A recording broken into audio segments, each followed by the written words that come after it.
नमस्ते दोस्तों, आज हम NCERT की किताब वसंत भाग 2 में से कक्षा 7वीं पाठ संख्या 10 अपूर्व अनुभव पाठ के कठिन शब्दों के अर्थ करेंगे और अभ्यास के प्रश्न उत्तर करेंगे। तो आइए वीडियो को शुरू करते हैं। पाठ संख्या 10 अपूर्व अनुभव। शब्द है दिव्या शाखा, तो इसका अर्थ है दो शाखाएं। तो इसी प्रकार है आरामदेह, आराम देने वाली। आमंत्रित, आमंत्रित कहते हैं बुलाया जाना या न्योता देना। सूना, सूना कहते हैं खाली को या सुनसान को। उत्तेजित, उत्तेजित कहते हैं जोश में आना, तो उत्तेजित हो जाना अर्थात जोश में आना। ठिठियाकर, ठिठियाकर का अर्थ होता है खिलखिलाकर, जैसे कहते हैं ठिठियाकर हंसना, तो खिलखिलाकर हंसना। धकेआना अर्थात धकेल देना या धक्का देना। छप्पर, छप्पर कहते हैं झोंपड़ी के ऊपर की छत को। इसी प्रकार तिपाई, तिपाई कहते हैं तीन पैरों वाली, जैसे तिपाई सीढ़ी होती है वैसे तीन पैरों वाली सीढ़ी कह सकते हो। तरबतर, तरबतर होता है भीगी हुई। धरने में, धरने में अर्थात रखने में। हुर्रे, तो हुर्रे जीत की खुशी व्यक्त करने वाला शब्द है। जब भी कोई जीत जाता है तो हुर्रे शब्द बोलता है। थामना, थामना कहते हैं पकड़ना। जोखिम, जोखिम कहते हैं खतरे को। झिझकता हुआ अर्थात संकोच करता हुआ। सूमो कुश्ती अर्थात जापानी पहलवानों की कुश्ती, तो जापान में जो पहलवान कुश्ती करते हैं उन्हें सूमो बोला जाता है, सूमो पहलवान। तो सूमो कुश्ती जो वो खेल खेलते हैं। अब हम अभ्यास के प्रश्न उत्तर करते हैं। प्रश्न संख्या 1, यास्की चान को अपने पेड़ पर चढ़ाने के लिए तोतो चान ने अथक प्रयास क्यों किया? लिखिए। उत्तर है यास्की चान को पोलियो था, इसीलिए वह किसी पेड़ पर नहीं चढ़ पाता था। यास्की चान के हाथ पैर इतने कमज़ोर थे कि वह पहली सीढ़ी पर भी बिना सहारे के नहीं चढ़ पाता था। उसे पेड़ पर चढ़ाने के लिए तोतो चान को परिश्रम करना पड़ा। तो हमको पता ही है कि जो यास्की चान है उसके शरीर पर पोलियो था, जिसके कारण उसके हाथ पैर दोनों कमज़ोर थे, वो किसी के सहारे के बिना कुछ भी नहीं कर पाता था। तो वो ना ही पेड़ पर पहली सीढ़ी पर भी नहीं चढ़ पाता था। इसीलिए जो तोतो चान है उसने उसे अपने पेड़ पे न्योता दिया और उसको अपने पेड़ पर चढ़ाने के लिए कठिन मेहनत की, जिसके फलस्वरूप वो आखिर में पेड़ पर चढ़ गया था। प्रश्न संख्या 2, दृढ़ निश्चय और अथक परिश्रम से सफलता पाने के बाद तोतो चान और यास्की चान को अपूर्व अनुभव मिला। इन दोनों के अपूर्व अनुभव कुछ अलग अलग थे, दोनों में क्या अंतर रहे? लिखिए। उत्तर है यास्की चान तथा तोतो चान दोनों के अनंत पेड़ पर चढ़ने में सफलता मिली, परंतु दोनों की सफलता का अनुभव अलग अलग था। यास्की चान का लक्ष्य पेड़ पर चढ़ना था, परंतु तोतो चान का उद्देश्य यास्की चान को पेड़ पर चढ़ाना था। यास्की चान को खुशी मिली तो तोतो चान को संतुष्टि। तो जैसे कि हम जानते हैं कि तोतो चान और यास्की चान दोनों मित्र थे, तो तोतो चान ने यास्की चान को अपने पेड़ पे निमंत्रित किया था, परंतु यास्की चान को पोलियो होने के कारण वो पेड़ पर चढ़ने में असमर्थ था। तो इसलिए दोनों का अपना अपना जो अनुभव था वो अलग अलग था। तो जो यास्की चान था उसका जो लक्ष्य था वो था पेड़ पर चढ़ना, लेकिन तोतो चान का जो लक्ष्य था वो तो यास्की चान को पेड़ पर चढ़ाना था। तो इसलिए वो पेड़ पर यास्की चान को चढ़ाने के लिए उसने बहुत मेहनत की। मेहनत करने के फलस्वरूप जब वो पेड़ पर चढ़ गया तो यास्की चान को तो खुशी हुई पेड़ पर चढ़ने के बाद, लेकिन जो तोतो चान थी उसे संतोष हुआ, संतुष्टि हुई कि आखिर उसने अपने दोस्त को अपने पेड़ पर निमंत्रित कर ही दिया था, आमंत्रित कर ही लिया था और उसको चढ़ाने में मदद भी करती थी और कठिन परिश्रम के बाद दोनों को सफलता मिली थी।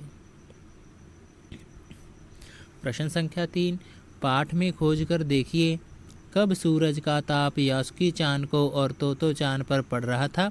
वह दोनों पसीने से तरबतर हो रहे थे और कब बादल का एक टुकड़ा उन्हें छाया देकर कड़कती धूप से बचाने लगा था।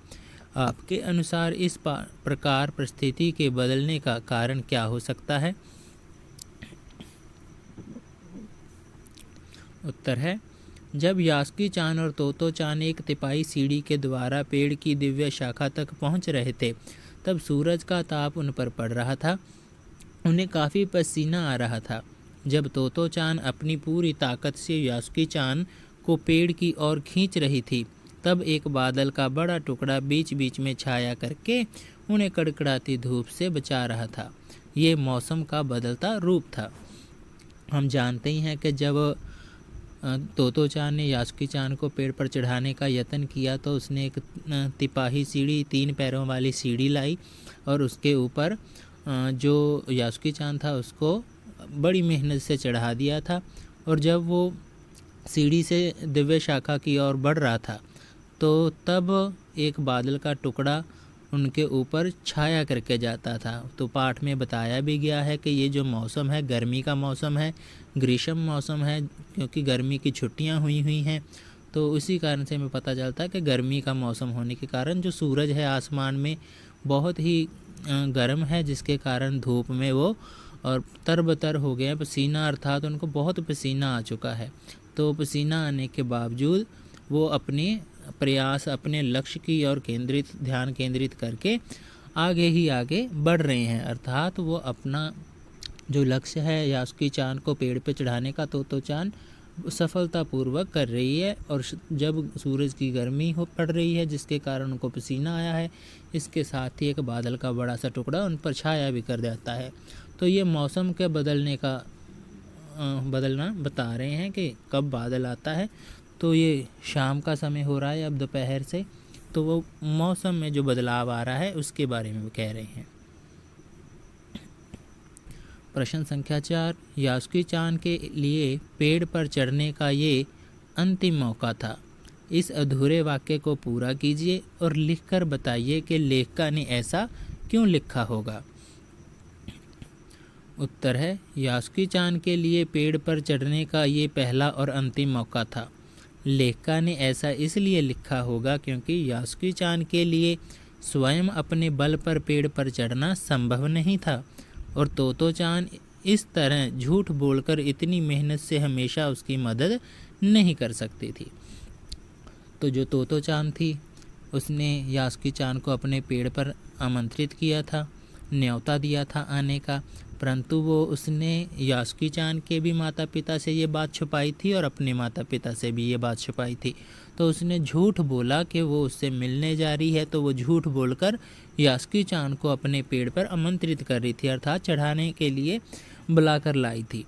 तो ये झूठ उसने यास्की चान के लिए बोला था, लेकिन वो और यास्की चान को जब चढ़ाया तो उसने बहुत सारी मेहनत की, उसको सीढ़ी खींच कर लाई, फिर 3 पैरों वाली सीढ़ी लाई, उसको बड़े मेहनत करके उसको ऊपर चढ़ाया। क्योंकि जो यास्की चान था तोतो चान से वैसे तो 1 साल बड़ा था, लेकिन उसके शरीर पर पोलियो होने की वजह से वो उससे काफ़ी बड़ा लगता था। तो छोटी उम्र में भी उसने बहुत ही मेहनत करके अपने दोस्त को उसके ऊपर चढ़ाया था। तो इतनी मेहनत वो हर बार नहीं कर सकती थी। तो इसीलिए जो लेखिका है उसने ये बात कही है कि यास्की चान के लिए पेड़ पर चढ़ने का ये पहला और आखिरी मौका था, क्योंकि जो यास्की चान था उसके शरीर पर पोलियो की वजह से वो इतना कमज़ोर हो चुका था उसका शरीर कि वो स्वयं किसी के सहारे के बिना पहली सीढ़ी के पहले कदम पर भी नहीं पहुंच सकता था।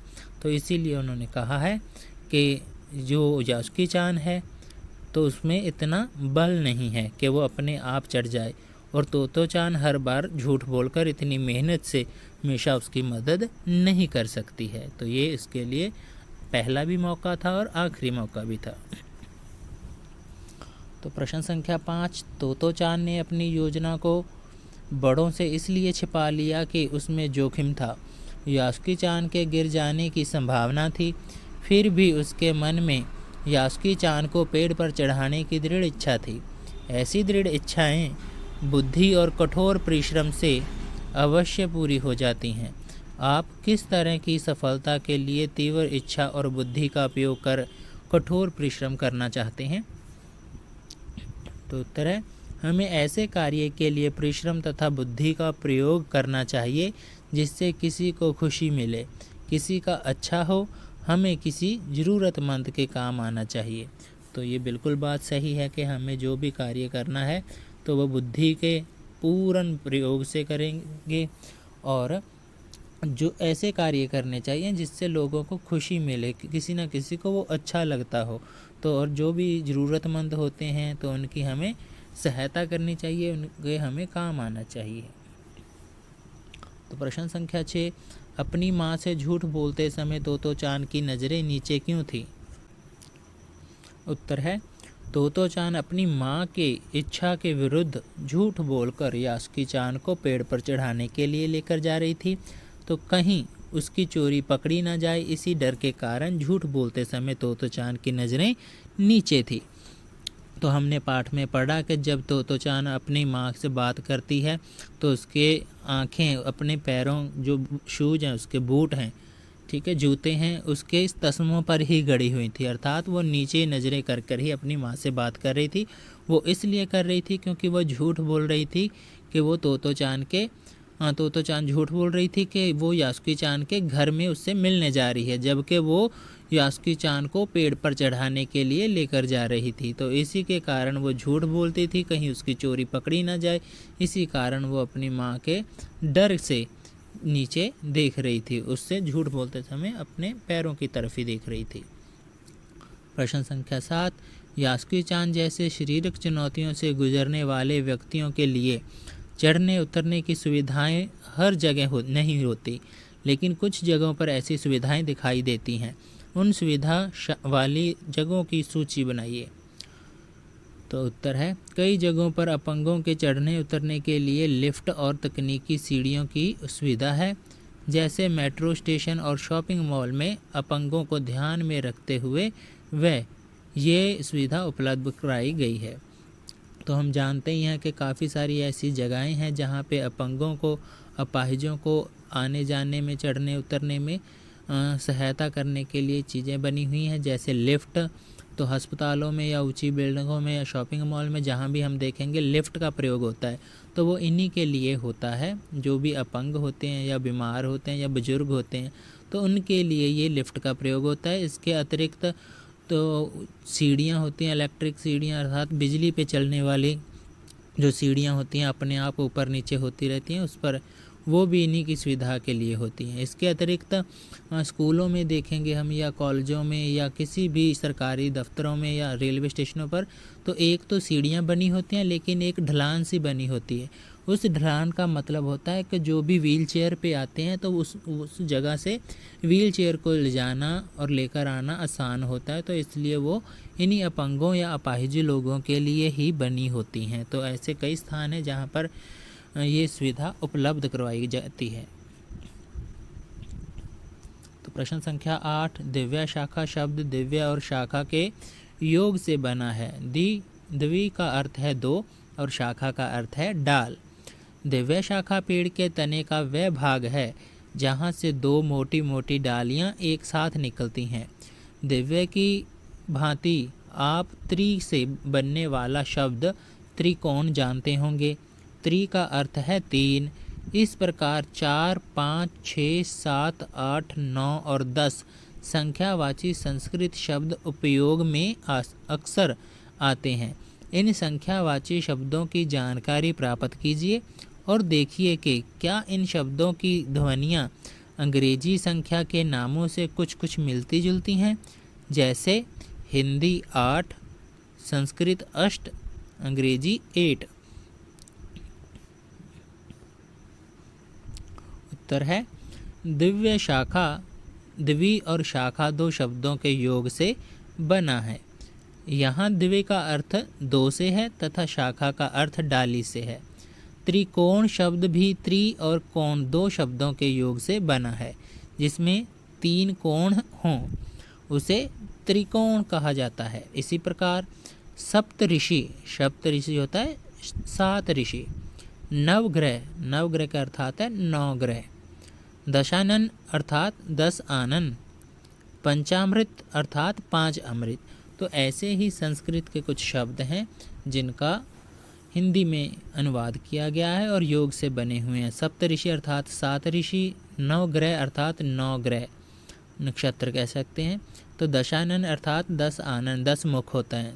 रावण को बोला जाता है दशानन अर्थात 10 आनन। पंचामृत अर्थात 5 अमृत मिलकर पंचामृत बनते हैं। तो इसी प्रकार हम इसका उत्तर लिख सकते हैं। तो प्रश्न संख्या 9, पाठ में ठठियाकर हंसने लगी, पीछे से धकेयाने लगी जैसे वाक्य आए हैं। ठठियाकर हंसने के मतलब का आप अवश्य अनुमान लगा सकते हैं। ठी ठी ठी हंसना या ठठा मारकर हंसना बोलचाल में प्रयोग होता है। इनमें हंसने की ध्वनि के एक खास अंदाज को हंसी का विशेषण बना दिया गया है। साथ ही ठठियाना और धकेयाना शब्द में आना प्रत्यय का प्रयोग हुआ है। इस प्रत्यय से फिल्माना शब्द भी बन सकता है। आना प्रत्यय से बनने वाले 4 सार्थक शब्द लिखिए। प्रत्यय कहते हैं पिछेत्र को, उपसर्ग कहते हैं अगेतर को। तो यहाँ आना प्रत्यय है, प्रत्यय मतलब पिछेत्र।